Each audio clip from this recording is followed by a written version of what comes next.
নমস্কার, শুরু করছি ষোলো আনা প্রফিট। আমি প্রসেনজিৎ মুখার্জি হাজির হয়েছি আপনাদের সব পার্সোনাল ফাইন্যান্সের যত সব কোয়েশ্চেন নিয়ে আমরা তার সলিউশন দিতে। আজকে আমরা যেই সাবজেক্ট নিয়ে কথা বলবো সেটা হচ্ছে গিয়ে বেসিক্যালি ইন্স্যুরেন্সের একখানা পলিসি, এক রকমের পলিসি, সেটা হচ্ছে গিয়ে টার্ম ইন্স্যুরেন্স। কিন্তু ওই সাবজেক্টে যাওয়ার আগে আমরা জাস্ট একবার দেখে নিই যে গ্লোবাল সিচুয়েশন কী কী ম্যাক্রো ইন্ডিকেটার্স কীরকমভাবে আছে।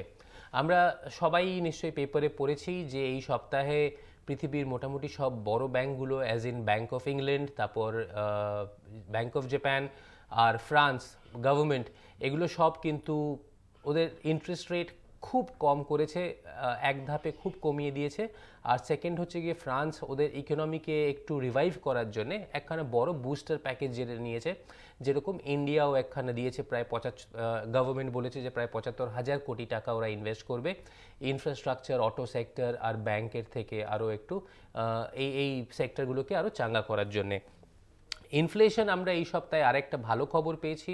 আগের সপ্তাহে যেরকম আমরা দেখেছিলাম, আগের সপ্তাহে মানে 15ই নভেম্বরে যেটা আমরা দেখেছিলাম যে ইনফ্লেশন রেট মোটামুটি 8.8%-এ দাঁড়িয়েছিল, ওখান থেকে কমে ইনফ্লেশনটা মোটামুটি 8.4-এ এসছে। এই ইনফ্লেশনটা কম হওয়ার জন্যে আর ইন্টারেস্ট রেট কম হওয়ার জন্যে একখানা বড় ইঙ্গিত পাওয়া যাচ্ছে যে গভর্নমেন্ট হয়তো পেট্রোল কস্টের, পেট্রোলিয়াম, ডিজেল, কুকিং গ্যাস, এইসব কস্টগুলোর মধ্যে এইগুলোর দামগুলো হয়তো একটু ভালোভাবে কমাতে পারে।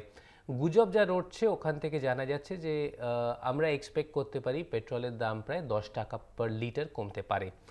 যাই হোক, এটা 24-25 তারিখে, এটা আমাদের ক্রিসমাস গিফট হিসেবে গভর্নমেন্ট হয়তো প্ল্যান করছে, যখন হবে তখন আমরা দেখে নেব।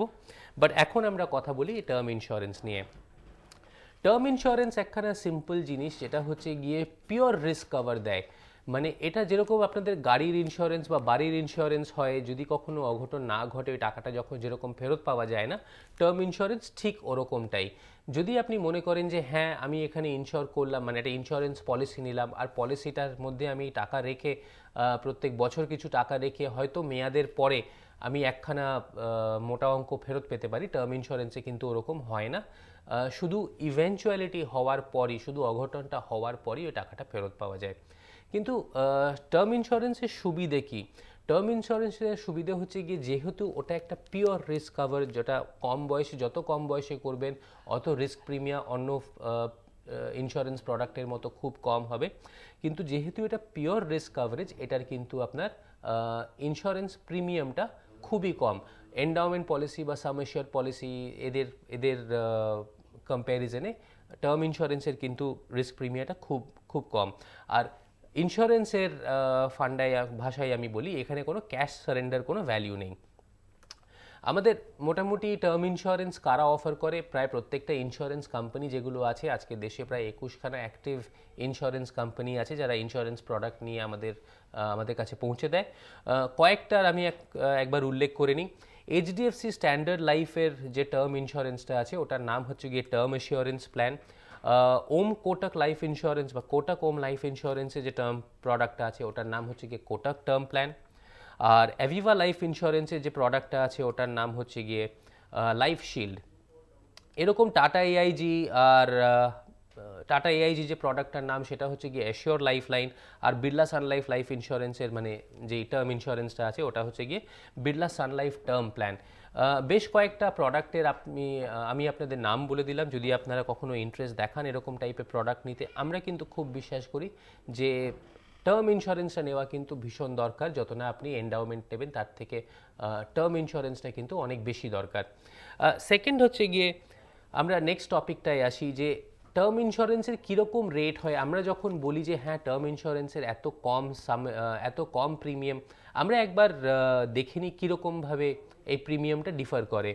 ধরে নিন একখানা 25 বছর টার্ম ইন্স্যুরেন্স জেনারেলি শুরু হয় 18 বছর থেকে, আর এটা চলে ম্যাক্সিমাম 65 বছর বয়স অবধি। কয়েকটা ইন্স্যুরেন্স কোম্পানির মধ্যে এরকম ডিফারেন্সটা থাকে। অ্যান্ড আমি আপনাদের বেসিক্যালি বলে দিই যে এই গ্যাপটা 18 ইয়ার্স আর 65 ইয়ার্সের মধ্যে টার্ম ইন্স্যুরেন্সের প্রিমিয়ামগুলো কীরকমভাবে ডিফার করে।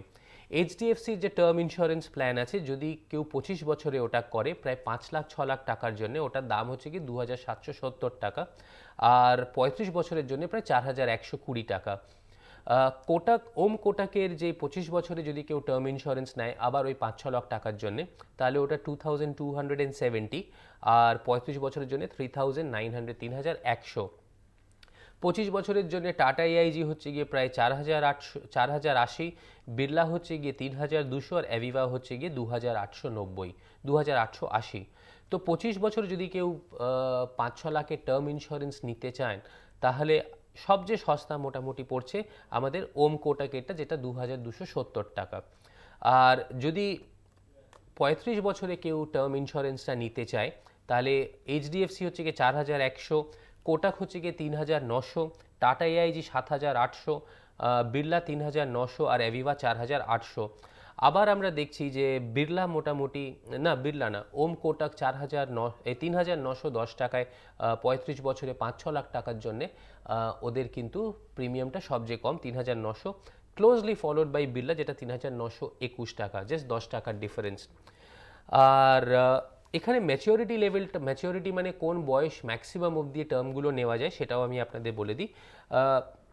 এইচডিএফসি মোটামুটি 65 বছর, আর কোটাক হচ্ছে গিয়ে 70 বছর। কোটাক আর বিড়লা হচ্ছে গিয়ে সবচেয়ে লম্বা মেয়াদি টার্ম ইন্স্যুরেন্স দেয়, সেটা হচ্ছে গিয়ে 70 বছর অবধি, আর বাকিগুলো মোটামুটি 65-60 বছর। টার্ম ইন্স্যুরেন্স নিয়ে আমি আপনাদের কিছু বললাম। পরবর্তী অনুষ্ঠানগুলোয় আমরা আবার ডেফিনেটলি আপনাদের কাছে বাকি যেসব ইন্স্যুরেন্স প্রোডাক্টগুলো আছে ওগুলো নিয়েও কথা বলবো। কিন্তু আমাদের এই মধ্যে ফোন অলরেডি এসে গেছে, আমরা একটা ব্রেকে যাব, ব্রেকে থেকে ফিরে এসে আমরা কলারের কল নিয়ে ওনার সলিউশনটা প্রোভাইড করার চেষ্টা করব। আপনারা কিন্তু কোথাও যাবেন না।